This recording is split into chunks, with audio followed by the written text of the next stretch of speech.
আছে। এইবার আমি শিব ঠাকুরের কথায় আসি। তোমাদের কোন জায়গাটা ভুল হয়েছে? আচ্ছা, তোমার বাড়িতে কোনো, তুমি আগে হরিচাঁদ গুরুচাঁদ ঠাকুরের ওই বসানো ছিল ঘর, এখন ওটা সরিয়ে দিয়েছো, তাতে তোমরা কেমন আছো? ভালো আছো। আচ্ছা, আমি কি বলেছিলাম? তোমাদের শান্তিমা হরিচাঁদ গুরুচাঁদ দেবকে মানো, কিন্তু যেগুলো পরিষ্কার পরিচ্ছন্ন ঠাকুরের পুজো করো ডিরেক্ট, সেটাই তোমরা করছো। মা দুর্গার পুজো করে কেমন আছো এখন? ঠিক আছে তো? যে প্রবলেমগুলো হচ্ছিল, বাস্তুর যে প্রবলেমগুলো, অনেকটা গেছে, তাই তো? পরিবর্তন এসে গেছে, লাইফের নেগেটিভিটিটা কেটে যে আস্তে আস্তে পরিবর্তন হয়েছে। তার মধ্যে ওরও পড়াশুনোয় মনোযোগটা বেড়েছে, আরও পড়াশুনো করতে পারছো। তোমার যেটা ভুল হয়েছে, তোমাদের যেটা ভুল হয়েছে, পুরো ফ্যামিলি বলি, সবারই এটা একটা ভুল, তার জন্য বলে দিচ্ছি সোশ্যাল মিডিয়ায়। ঘটনা হচ্ছে অনেকের বাড়িতেই শিবলিঙ্গ বসানো। তোমাদের বাড়িতে আমি শুনেছি শিবলিঙ্গ বসানো, নিশ্চয়ই সেটা 8 আঙুলের অনেক বেশি বড়। কি মনে হয় বসালে? ওই ওই উপদ্রবের জন্য, তাই তো? উপদ্রবের জন্য নয়, মানে আমার ভাই ছোট থেকেই খুব শিবভক্ত, আর ওর ইচ্ছাতেই ওটা হয়েছে। ভালো, খুব ভালো, ভালো শুনে খুব ভালো। ও এমনকি ওর রেগুলার কাজে যায়, কাজে যাওয়ার আগে বাবারে পুজো দেবে, তারপর বাড়ি থেকে বেরোবে। আচ্ছা, ভালো কথা। এই শিবলিঙ্গটা যে বসিয়েছো, একটু প্রবলেম হচ্ছে। শিবলিঙ্গের ত্রিশূল আছে? আচ্ছা, নন্দীদেব আছে? নাগ দেবতা আছে? নাগ দেবতা বসিয়ে নেবে, ঠিক আছে। নাগ দেবতা যখন বসাবে, কিভাবে বসাবে আমি বলে দেবো, ঠিক আছে? আচ্ছা, এখন ওই শিবলিঙ্গ তো পুরোপুরি স্থাপিত করে দিয়েছো, ও তো ওঠানোর কোনো জায়গা নেই। ঘর তো আলাদা না তার? সেই ঘর কি আলাদা করেছো? মন্দিরটা কি ঘরের সঙ্গে, মানে বাড়ির সঙ্গে আলাদা একটু সাইডে? তোমরা গৃহীর লোক, ঠিক আছে। এক হচ্ছে যারা যারা বাড়িতে ঘরে শিব ঠাকুরের পুজো করবে, কান খুলে সবাই শুনে রাখো, বন্ধুবান্ধবরা যদি কেউ ভুল করে তাহলে তাকে তোমরা বলতেও পারবে। যদি বাড়িতে কেউ ব্রাহ্মণ দিয়ে প্রতিষ্ঠা করো শিবলিঙ্গ, তার কিন্তু অনেক রকম সমস্যা হয়।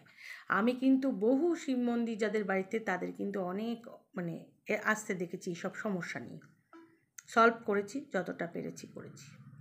প্রথমত হচ্ছে বাড়িতে শিবলিঙ্গ, কেউ যারা গৃহী লোক, তারা কখনোই 8 আঙুলের বেশি শিবলিঙ্গ প্রতিষ্ঠা করবে না।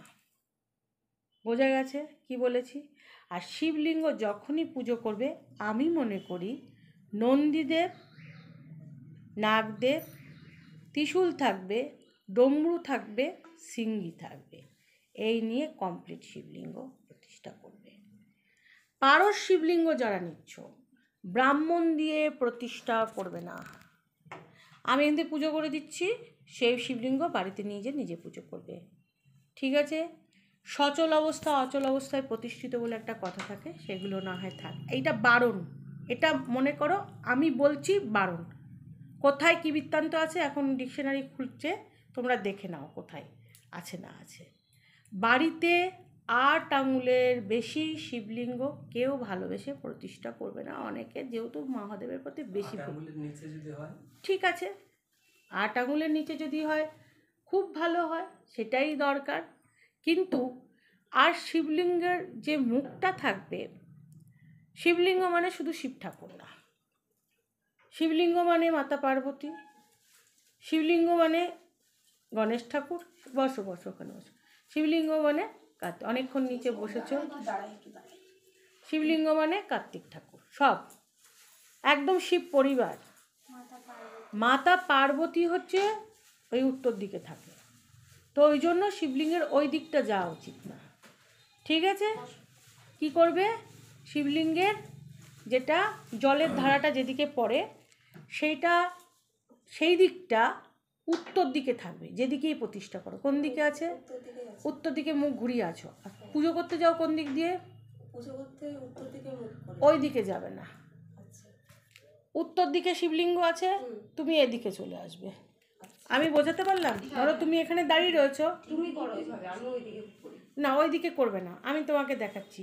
তুমি এখানে দাঁড়িয়ে রয়েছো তো, এটা উত্তর দিক, এই দিকটা কোন দিক? উত্তর দিক তো, হ্যাঁ? তুমি ধরো এখানে দাঁড়িয়ে রয়েছো, সোজা হয়ে দাঁড়াও, এখানে দাঁড়াও, এখানে শিবলিঙ্গর মুখের এই পাশে রয়েছে, যেটা জলের ধারা পড়ছে সেটা এইদিকে, এটার দিকে থাকবে হচ্ছে উত্তর দিকে মুখ করা। তুই পুজো দেবে ওই দিক দিয়েই, এদিকে আসবে না, জলের ধারাটা যেদিকে পড়ছে সেদিকে আসবে না, সেখানে তোমার যাওয়ার অধিকার নেই। মাকে, মায়ের কাছে যেতে গেলে বাবাকে টপকেই যেতে হবে, ওটা বাবা, ওটা মা, ঠিক আছে? কাকে? নন্দীদেব আছে, নন্দীদেবকে পুজো দেবে আগে। নন্দীদেবের জন্য বাটাতে খাবার দাও? কেউ দেয় না, আজ পর্যন্ত আমি দেখিনি, কাউকে শুনিনি। আমি ছোট্টবেলা থেকে দিই। ভক্তকে না সম্মান করলে ভগবান শোনেই না। নন্দীদেবকে বাটা দিতে আরম্ভ করো। অনেকে বলে ওই সারটা তোর বন্ধু সার, আমি অনেককে বলি সার বন্ধু, সার বন্ধু, তোর সারটা আবার কি? নন্দীদেব, নন্দী ছাড়া পুজো হবে না।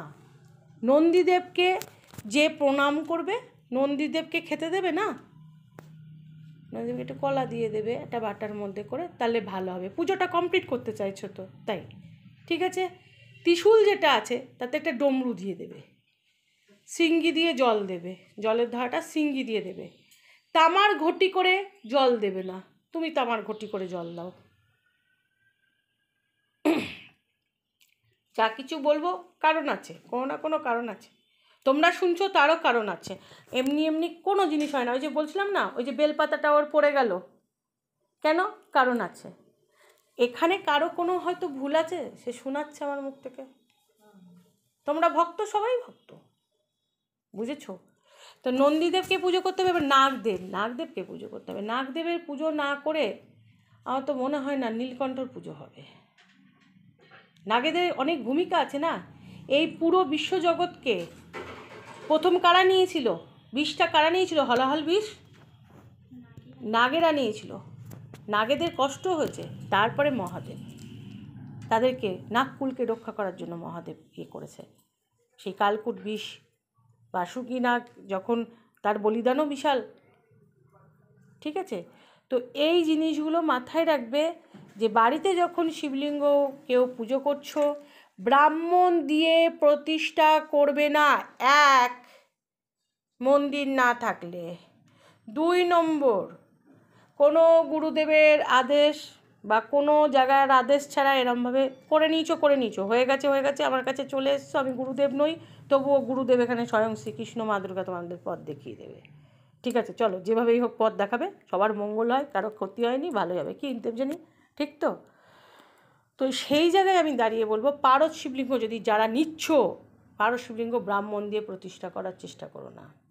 আর একটা বেলপাতা যখন দেবেন, নিখুঁত বেলপাতা, আর বেলপাতা দেওয়ার নিয়মটাও আমি বলে দিয়েছি। এইটুকুনি করো। শিব পুজো করবে, আগের দিন অবশ্যই নিরামিষ খাবে, সোমবার নিরামিষ, সোমবার পুজো দাও, যারা করবে 16 সোমবার, তারা তো জানো নিয়ম। তো এটা হচ্ছে মেন কথা, বাটাতে যেন খাবার থাকে মহাদেবের। আর নাগ দেবতা প্রতিষ্ঠা করবে, নাগ দেবতা কীভাবে প্রতিষ্ঠা করবে, আমার কাছ থেকে শুনে প্রতিষ্ঠা করবে। আমার কাছে নাগকে নিয়ে আসবে, আমি পুজো করে দেবো, ঠিক আছে? তুমি নিয়ে যে দিও, ঠিক আছে? ওকে, ভালো হবে তো? ঠিক আছে, ভয় কমেছে একটু, মানসিক শান্তি এসছে একটু, যাক, ভালো হোক, মঙ্গল হোক, তোমরা ভালো থাকো, সবাই ভালো থাকো।